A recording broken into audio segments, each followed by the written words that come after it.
Now, democracynow.org, The War and Peace Report. I'm Amy Goodman. Protests in Syria have grown steadily over the last 3 weeks as tens of thousands of Syrians have taken to the streets to protest the 11-year rule of President Bashar al-Assad.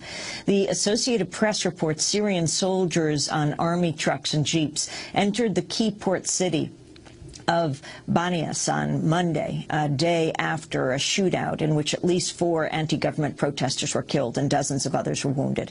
According to Syrian human rights groups, more than 150 people have been killed in the unrest, most shot by Syrian security forces. Many individuals and journalists have also been arrested and unlawfully detained since protests began. As we reported earlier, one of those detained was Egyptian-American engineer Mohammed Radwan. Radwan was arrested in Damascus, Syria, on March 25th while photographing anti-regime protests in the city. He was not charged with any crime. Radwan had previously taken part in the pro-democracy uprising in Egypt. He was released last week by Syrian authorities after his family lobbied hard on every front to get him out. We turn now to an exclusive interview with Mohammed Radwan. Democracy Now!'s Anjali Kamat interviewed him shortly after he was released at his family's home in Cairo on April 5th. She filed this report from Egypt. Mohammed Radwan spent 1 week inside Syria's notorious detention system, 4 days of which he was held in solitary confinement. Now back at his family home in Cairo, the 32-year-old Egyptian-American engineer says that when he was inside, he had no idea how long his ordeal would last. I started trying to prepare myself mentally for a much longer period. Because I was quite aware that of the infamous security forces in Syria. I mean, at this point, no one had told me either if I wasn't accused of anything, but they weren't giving me any news from the outside world. I was completely cut off. Mohammed was one among hundreds of Syrians and others arrested by the regime in recent weeks. So there was a lot of Arabs there, and they weren't all Syrian. I could tell either by their accents or by the guards asking to bring the Iraqi or whoever. Mohammed's friends and family members organized demonstrations outside Syrian embassies in Britain, Egypt, Lebanon, and the United States to secure his release.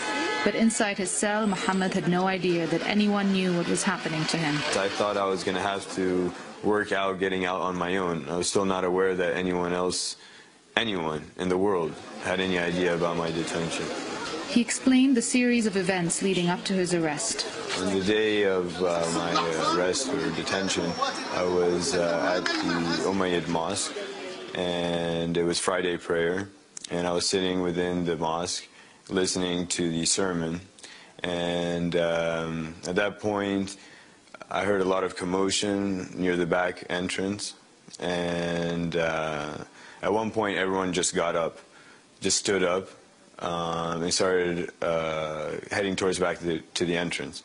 And automatically everyone just pulled out their phones and started filming. I looked around me and there's at least 30 different people just with their phones held up, directed towards the group at the back who have started to move out to the courtyard. At this point, Mohammed started filming and headed to the courtyard of the mosque. I took a side and I started tweeting.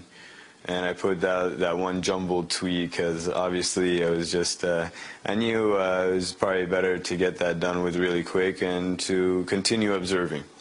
And it was at that point that what seemed like an official walked up to me and asked what I was doing. He looked like an official because of his really bad suit, but also his attitude, and I answered him. I said, I'm sending out a message.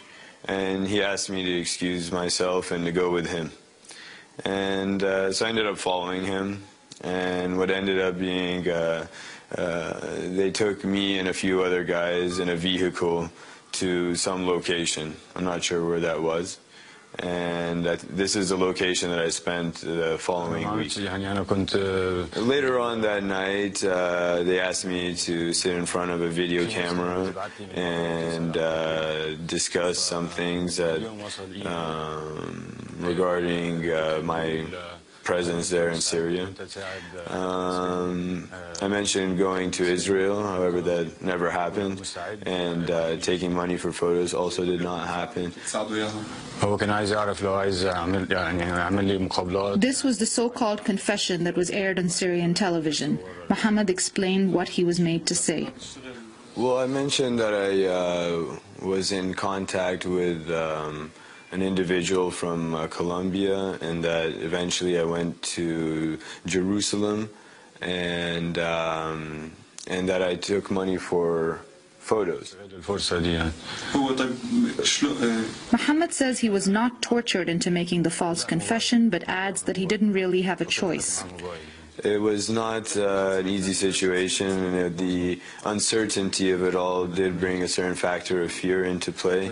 And these guys were forceful in their manner, but no torture, no abuse or anything like that. I think if you're in there, I mean, you have to do what they say because they have their methods. They're very persuasive people.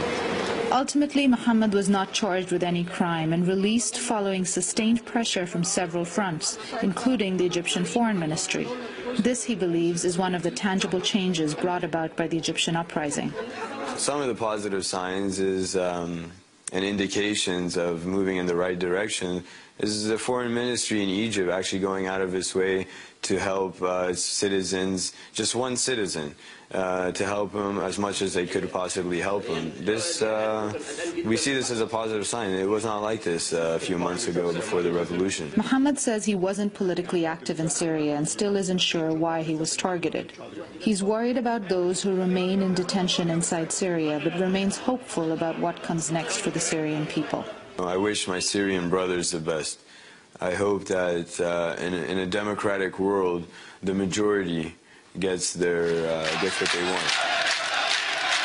They live in emergency laws, under emergency laws. I mean, emergency laws take away fundamental international human rights. And the current regime is discussing about taking that away. Let's hope they're serious about it. For Democracy Now!, I'm Anjali Kamek in Cairo, Egypt.